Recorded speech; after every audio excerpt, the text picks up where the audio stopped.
From KUNC and the NPR network, this is In The NoCo. I'm Erin O'Toole.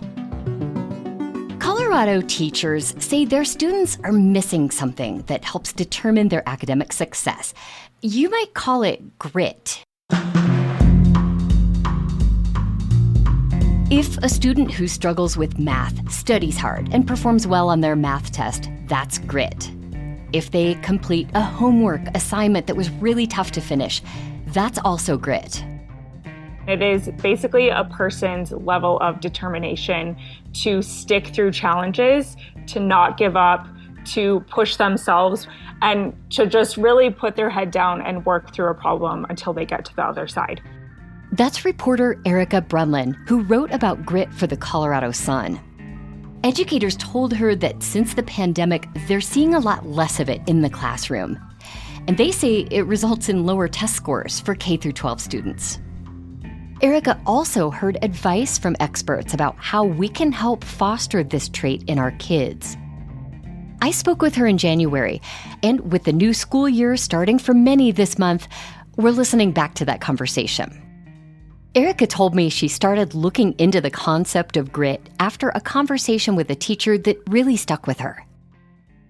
I was talking to a teacher, Megan Leitner, who's a reading interventionist at Calhan Elementary School near the Springs, for another story earlier this year. And Megan works with small groups of students to really help them hone their literacy skills. In some of her intervention classes, she will have students who just really come across a word they might not be familiar with, and they easily want to give up. They look to her for the answer. They don't quite know how to stick it out and sound that word out. It got me thinking about this whole idea of grit and perseverance, because those are true skills that we all need to succeed in life, and that kids especially need as they're moving from grade to grade. And so I wanted to look at why are students struggling with a sense of determination, and how do we teach them all the skills that they need around perseverance.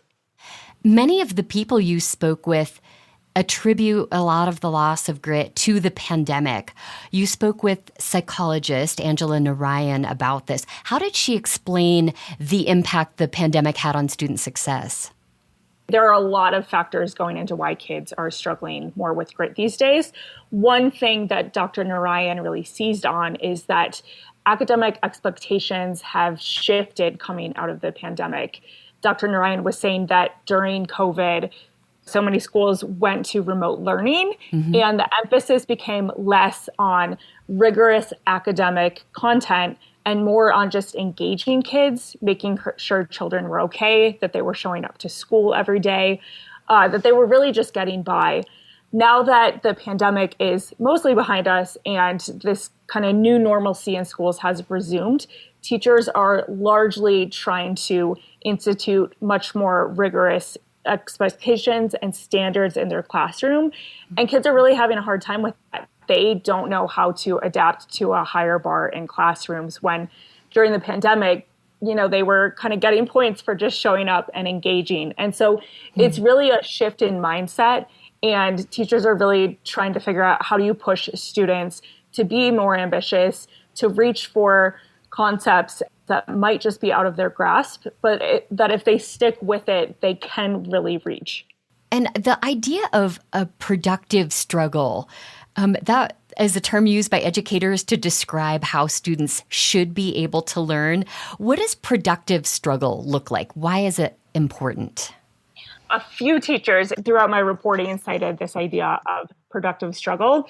And no one wants to see their child struggle. Sure. But there is this shade of struggle known as productive struggle that in the long run teaches kids that if they really stay determined and stick with a problem, they can make it through and find the answer. And Megan Leitner in Calhan was saying that when it comes to productive struggle, if a student is giving up on figuring out how to read a word they have never encountered before, she will work with them to maybe remind them of skills and vowel sounds they've learned in the past that could help them inform their understanding of this new word. Or she will help them break up a word in a different way. She is simply nudging them, reminding them of skills they've learned before to help them come to the answer of this new word on their own.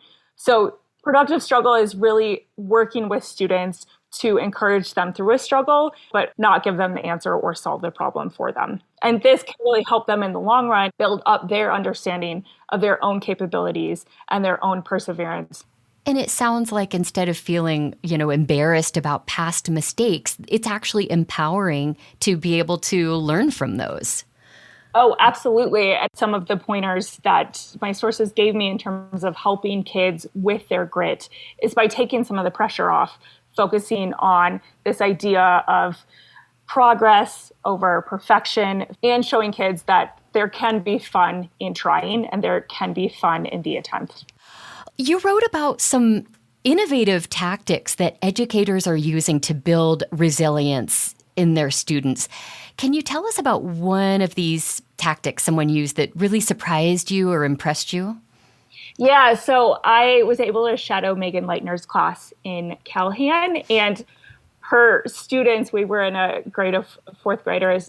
She has a few different really interesting techniques. One of the first techniques I saw is she would project words onto a projector. And then in between words, they would take breaks. So there would be a slide that would cue the kids to dance or cue them to be moving around. And Megan really likes to use this sense of motion and action to help her students learn because it helps them stay engaged. Another interesting strategy she used was this concept of hand signals. So she has these hand signals that she teaches kids throughout the school year, where if they come across a word that they just cannot sound out, she will use a hand signal that indicates to them a certain vowel sound. And that way they can start to piece the word together without her having to speak and without her having to step in and give them the answer.